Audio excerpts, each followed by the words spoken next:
Our series leading up to Easter that we have titled The Cast of Easter, we just want to start this morning. I wanted to start with just a very quick recap to get us to where we need to be today. For the last several weeks, we have looked at different characters. Sometime after midnight on so now it's early Friday morning, Jesus had celebrated the Passover meal on Thursday evening with his disciples.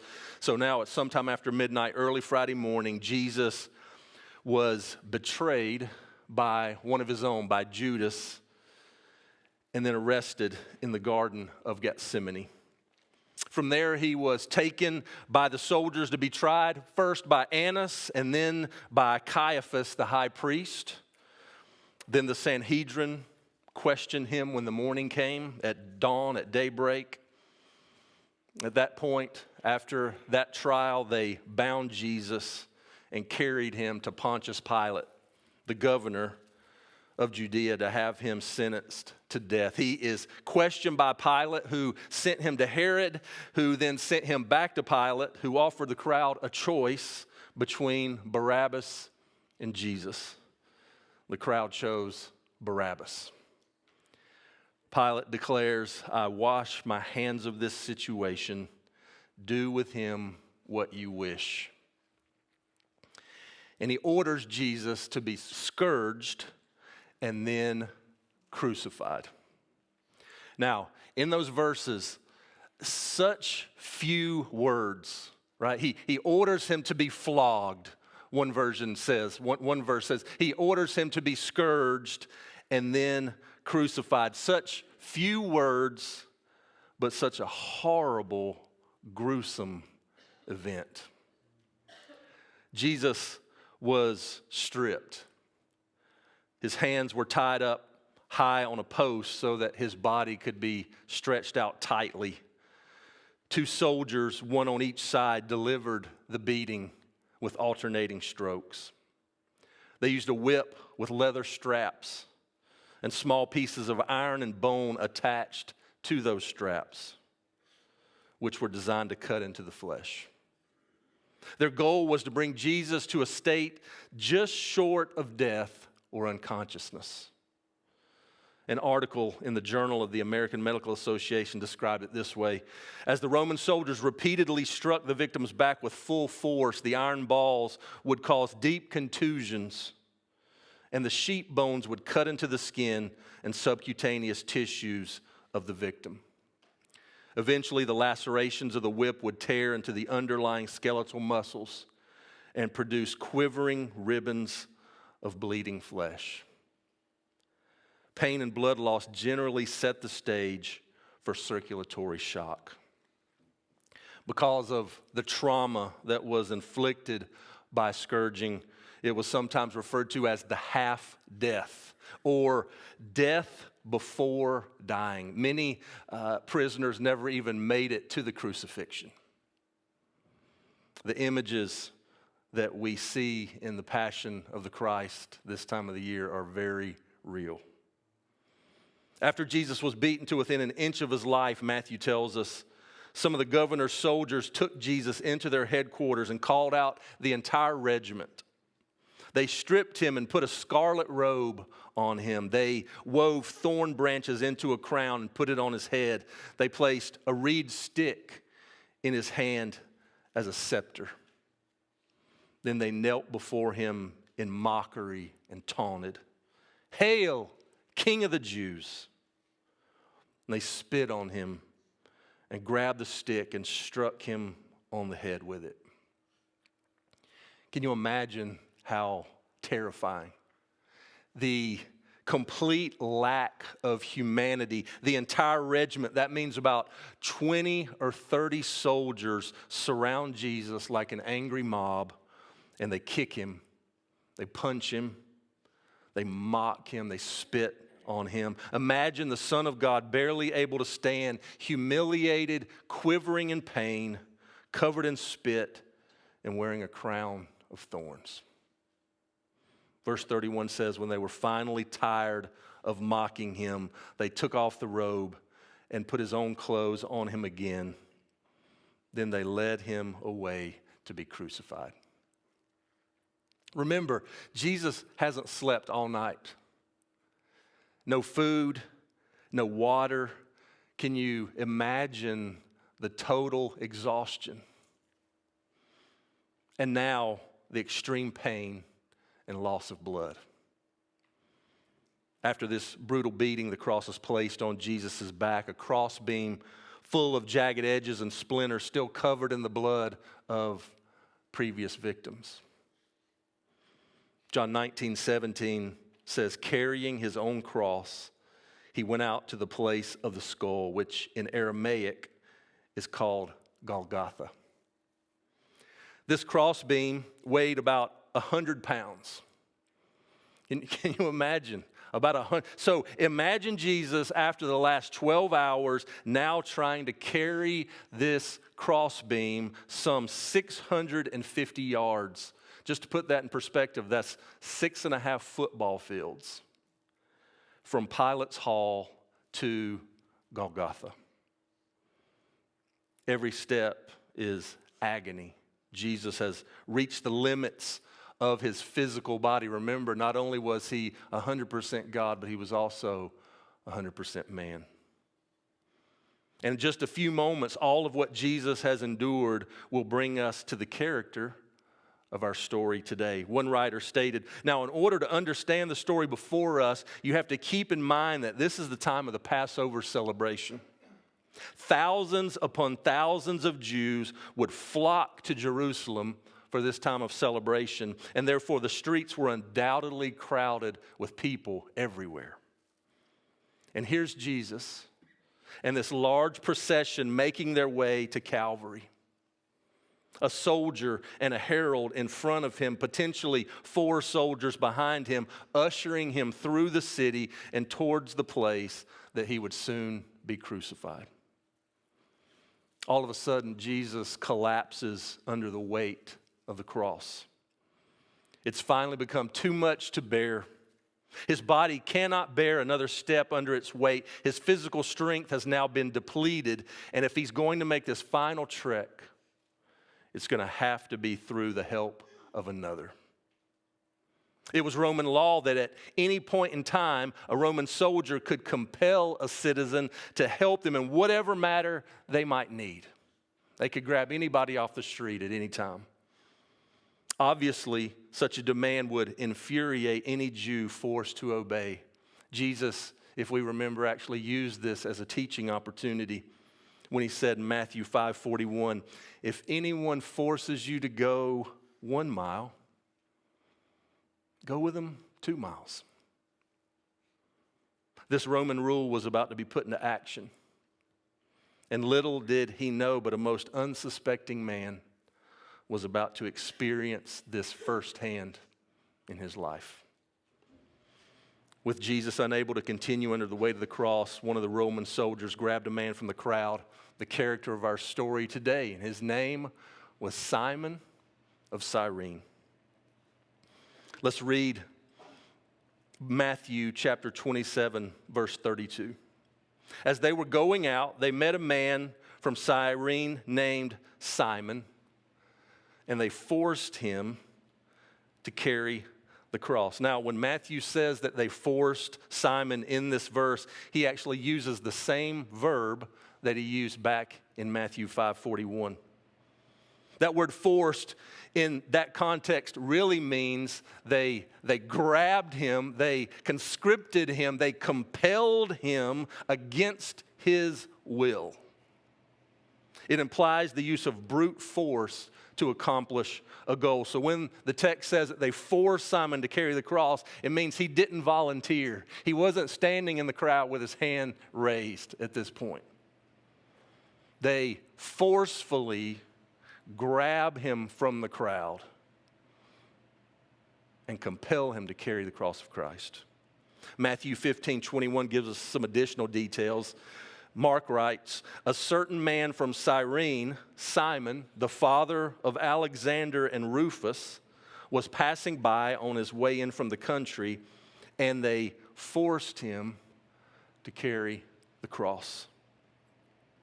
Luke writes, As the soldiers led him away, they seized Simon from Cyrene, who was on his way in from the country, and put the cross on him and made him carry it behind Jesus. And that's it. Those are all the references, all the verses that we have about Simon of Cyrene. Now, that doesn't seem like much, but when we start looking at the details in just these few verses, we're going to find out there's quite a lot of significant information here. First, we know that Cyrene was an African city on the coast of the Mediterranean Sea in the region today called Libya, kind of near, for a point of reference, those of you who remember I think it's the Marine song, From the Halls of Montezuma to the Shores of Tripoli. So Tripoli and Cyrene are really close to each other. They're on the northern part of Africa in what is today called Libya. We know that at that point in time in Cyrene, there was a very large Jewish community. Acts 2:10 says that on the day of Pentecost, there were Jews in Jerusalem from the parts of Libya near Cyrene. So they are actually there on the day of Pentecost hearing Peter preach in their own language. So we can logically assume that Simon of Cyrene was a Jewish pilgrim who had made this 800-mile journey from Cyrene to the city of Jerusalem in order to participate in all the celebrations of Passover. Now, that doesn't sound like a lot to us. 800 miles? That took about 4 or 5 weeks for him to travel from Cyrene to Jerusalem, either by boat or by caravan. That is a long, long distance.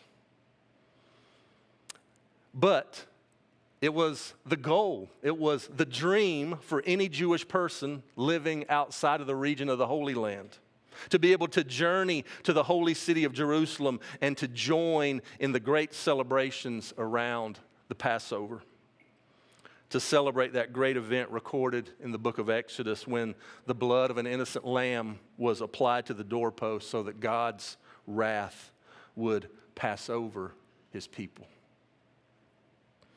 With all the people there to celebrate the Passover, there's no way Simon is getting a room within the city walls. I want us to imagine what it's going to be like this summer in Arlington when the World Cup gets here, right? There's going to be no room. There's going to be no rooms in the inn anywhere, and traffic is going to be horrendous. There are thousands and thousands of extra people in Jerusalem this time of the year to celebrate the Passover. So Simon could only find an Airbnb somewhere out of town, somewhere in a nearby village. And so there he is, Friday morning, he's bathed, he has dressed himself carefully, and he's making his way to the temple. Just a passerby coming in from the country. He is in no way, what the writers want us to know is that he is in no way connected to the events of the day before this. He has no idea what's been going on, what's happening. He's not even a spectator. He's just passing by, but there's a commotion blocking his way into the city. It's a procession, but it's not a festive celebration. There are angry shouts and mournful cries. There's no getting around the crowd, no going through it. If Simon wants to get into Jerusalem, he's going to have to wait on the side of the road and let this crowd pass him by. Then out of nowhere, these Roman soldiers grabbed him forcefully from the crowd to carry the cross. Did they ask him nicely? Probably not. Did they threaten him? Very possibly. Did he have a choice? Not at all. Not at all. What must have been going through his mind as these soldiers just Again, he has no idea what's happening. I am on my way to the temple to celebrate the Passover. I've just made a 5-week journey. I've traveled 800 miles. The money that I've spent and the preparations, the ritual preparation that I have made to be able to celebrate this day, to remember this day. And here he is, grabbed by his shirt and pulled from the crowd to carry the cross. He's got to be confused. He's got to be surprised and confused and being singled out. Why me? Why me? Out of all of these people, why me? I don't even know what's happening right now. What about annoyance with this sudden change of his plans for the day? I am on my way to celebrate the Passover. If I'm dirty and covered in someone else's blood, I'm going to be ritually unclean. Then what? Then what? I won't be able to participate in the festivities. How about reluctance to be associated with a man who, in the eyes of the Romans and Jewish leaders, was a criminal? Remember, only the absolute worst criminals were crucified. What are they going to think of me? They're going to associate me somehow with this man that I have nothing to do with. Did he feel embarrassment and shame now thrust on this stage in front of hundreds of people right there front and center? He's hearing the jeers and the insults. This isn't my cross to bear. For the first few hundred yards, the only thing he probably thought of was how terrible this was, how heavy this crossbeam is, how it would affect him. But then perhaps somewhere along the way, his thoughts began to change. Remember what Luke told us. They seized Simon, put the cross on him, and made him carry it, listen to this little detail, behind Jesus. He's carrying the cross behind Jesus. That means that all the way out to Calvary, Simon would have been looking at this back that had been ripped to shreds just a few moments earlier. The blood, the pain in every step, he's seeing that firsthand. Where did his thoughts go? I think the human part of us said that he would be filled with sorrow. This man that had been so dehumanized. They aren't looking at me, they aren't the crowd, they're looking at this man in front of me. Look at him. Look at what they have done to this poor man. Look at the trail of blood that he leaves with every step. He can barely walk. I can't imagine how that crown of thorns upon his head must hurt. It must be excruciating. And look at his face. No wonder he wasn't able to carry this cross. I don't even know if I'm going to make it the entire way. Why is he so different from the other two criminals? He's not yelling and cursing at the crowd. He's not pleading his case. What exactly did this man do to deserve this? Finally, they reached the place of execution, the hill called Mount Calvary. Simon can finally lay down the weight of this crossbeam. Now, here's the question. At that point, did he walk away? Or did he stay? We don't know. The scriptures don't tell us, but just put yourself in that situation. You've just carried the cross of this man all that way. Are you going to leave or are you going to stay to see what happens? Let's imagine with one writer for a few moments that he stays, that he decides to stay. He's hearing the mocking of the crowd, the wailing of Jesus' followers. He hears the screams of Jesus as they nail his hands to this rugged beam he's just carried for what seemed like an eternity. He can't just walk away. I've got to see this through. I've got to see how this ends. He can't bear to watch as they nail Jesus' feet into place. They took his feet and crossing one foot in front of the other, they drove a spike through the arc of both feet, ripping through the flesh, causing searing pain. Matthew 27 tells us after they had nailed him to the cross, the soldiers gambled for his clothes by throwing dice. A sign was fastened above Jesus' head announcing the charge against him. It read, "This is Jesus, the King of the Jews." Jesus. I've heard some of the stories, some of the rumors about him. For the next 6 hours, Jesus alternates between searing pain and the panicked feeling of suffocation. Because of the hanging position, the lungs would become compressed and you couldn't breathe. As Jesus struggled to breathe, he would have to pull himself up by the nails in his wrists to inhale, causing excruciating pain. And then as he exhaled and his body lowered, his back would be further torn open by the splintered center beam of the cross.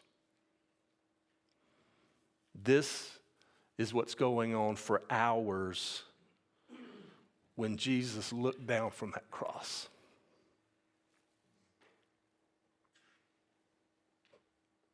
At the soldiers who had put him there. The leaders who were mocking. They were hurling insults at him.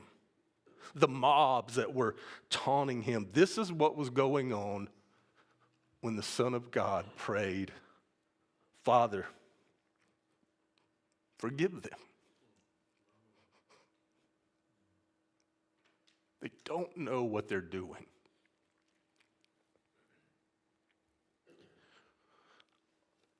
Can you imagine hearing that? What? Who is this man? Not only is he calling on God as Father, but he's asking God to forgive these people. These people who are murdering him. Imagine the impact that would have had on Simon. He turns his eyes to the crowd of followers of Jesus only to see that a majority of them are women, and there's one man standing there with a woman that seems to be this man's mother, and he hears Jesus from the cross say to this man, "Here is your mother. Dear woman, here is your son." Jesus is taking care of his mother from the cross. He wants to make sure she's taken care of. Then Simon begins to hear the mocking of the crowd. He saved others, they scoff, but he can't save himself. So he is the King of Israel, is he? Let him come down from the cross right now, and we will believe in him. Wait, what? This is the first time Simon has heard the charge against this man. He turns to someone standing next to him and asks, "What did this man do?" The reply, "He claimed to be the Son of God, the Messiah." Did I just carry the cross of Christ up that hill? Our deliverer, the one that we have been waiting for. Is this the Messiah? Is this the Son of God? All of a sudden, darkness covers the land. For the next 3 hours, Simon and the crowd sit in darkness. The thoughts from the day's events are all Simon can think of. Out of nowhere, at 3 p.m, the silence is broken with a loud cry from the man whose cross he bore. Eloi, Eloi, lama sabachthani. My God, why have you forsaken me? Simon sees a Roman guard grab a sponge filled with vinegar to give the man, after which the man cries, "It is finished. Father, into your hands I commit my spirit." And when he had said this, he breathed his last. Jesus hangs his head and dies. At this moment, the ground begins to shake. The veil of the temple is torn in two from the top to the bottom. Rocks begin to fall. The dead are raised from their tombs. One of the Roman guards declares, "Surely he was the Son of God."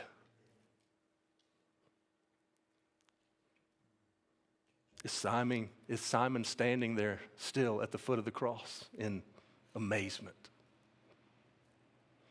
What has he just experienced? Here was a man who thought he was just coming to celebrate the feast of the Passover, but got way more than he bargained for. He was probably on his way to buy a lamb to sacrifice, but little did he know he would play a part in the one true lamb sacrificing himself for the sins of the world. What happened to Simon of Cyrene? Was he still in town on Sunday? If so, did he hear of the resurrection? Could he have been one of the witnesses? Could he have been one of the Cyrenians who heard Peter at Pentecost? That was just 40 days later. Did he stay? Was he in the crowd that day? Did he take back all that he had seen and heard to share with his family and friends? Why was he named in all three of those Gospels? There are so many people in Scripture whose names are not recorded. Why was he named? And not only that, not just a name Simon, but also a town, Cyrene. And not only that, but Mark, who wrote his gospel in Rome between 50 and 60 AD to the Roman church, identifies this man as Simon of Cyrene, the father of Alexander and Rufus. Why mention his sons' names? Why include all these personal details about Simon? Scholars say it's because Simon of Cyrene was known in the early church. The first readers of Mark's gospel would have said, "Oh, Simon of Cyrene, the dad of Rufus and Alexander. I know him. I didn't realize he was there for all of this." In fact, Paul ends his letter to the Romans in Romans 16:13 by saying, "Greet Rufus, chosen in the Lord, and his mother, who has been a mother to me too." Scholars say it's almost certain that this is the same Rufus mentioned in Mark. Because why include the name in Mark if people didn't recognize it? Rufus's name meant something to the readers. He was well known in the early church. That would also mean that his mother, Simon's wife, had somehow become like a mother to Paul. That's amazing. This is not random. This is not a random man being pulled out of the crowd. This is God setting his plan in motion for Simon's life. It looks like Simon went on to become a follower of Jesus, and not only that, he led his wife and two sons to faith in Christ. A moment that turned Simon's plans upside down, actually turned his whole life and that of his whole family in the right direction. But think about it, those initial feelings, he was so upset with the inconvenience, with the interruption, with this change of plans. But look at what God is doing for him and his family. That means that what seemed like a chance encounter turns out to be a divine appointment. If Simon had entered the city 5 minutes earlier or 5 minutes later, he would have missed the procession. And the procession would have missed him. Had he chosen to turn left instead of turning right upon entering the city, he would have never seen Jesus. Simon was brought to that precise spot at that precise instant so that Jesus could draw Simon and his whole family to himself. There are no accidents with God. I want us to see that today. Only providence. On the road to Calvary, even as Jesus' body faltered under the weight of the cross, he was still sovereignly choosing a man to become his disciple. In his foreknowledge, this was a part of his plan. Let me share a story as we close today. Back in 2008, I think many of us are familiar with this story. Tragedy struck the home of Stephen Curtis Chapman, one of my generation's most famous Christian musicians. Stephen's 17-year-old son was driving an SUV down their driveway around the back of their house and didn't notice when his 5-year-old sister, who they had adopted from China, her name was Maria, suddenly darted out in front of the SUV to greet him. He did not see her, and she was run over. As you can imagine, the scene turned into chaos. Stephen was on the front porch when he suddenly heard his wife start wailing. And he ran up to find his wife crumpled over the crushed body of their little girl. The parents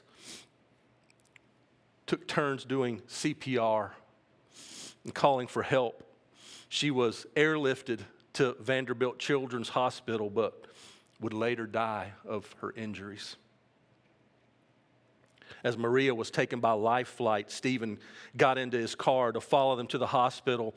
But as they were pulling out, he noticed his 17-year-old son off to the side. In the chaos, everyone had forgotten about him. And he was lying there in a heap on the edge of the driveway, overwhelmed by grief and guilt. His older brother Caleb was literally laying over him, covering him. Overcome, thinking that he could lose 2 children after what had happened, Stephen stopped, rolled the window down, pointed at his distraught son, and yelled with as much strength as he could muster, "Will Franklin, your father loves you." And then they rushed to the hospital where his little girl died in his arms. What gets me here is that in a father's worst moment of pain, he's thinking about the needs of his son. He's not blaming him. He is loving him and restoring him. Here on the road to Calvary, in Jesus' worst moment of pain, he extends love to a man, a passerby that he had come to save. While this looks like something that happened by chance, and being forced to carry Jesus' cross was a great inconvenience in Simon's life, it was actually God's grace at work in his life. And just like he was at work in Simon's life, he is at work in your life today. Isn't that the way that God often works? The unexpected inconveniences, the sudden changes in our plans are the way that he chooses to work. How he gets our attention. A health crisis, a job change, the death of a loved one. This week, if you face a sudden or painful change in your plans, rather than being disappointed or upset, start looking. I want to encourage you, start looking to see how God is at work. Where's his hand in all of this? How that he is still in control. He has never stopped loving us. From the cross, he prayed, Father, forgive them. They don't know what they're doing. I want you to hear Jesus say to you today, whatever your name is, your Father loves you. That's what he wants you to hear. Your Father loves you. He's calling you not just to pray a ritual prayer or to show up on Easter Sunday dressed up and just go on your way and see you again at Christmas, but to follow him. To follow him. To become his disciple. To carry his cross into the world and lead your family and friends to Jesus.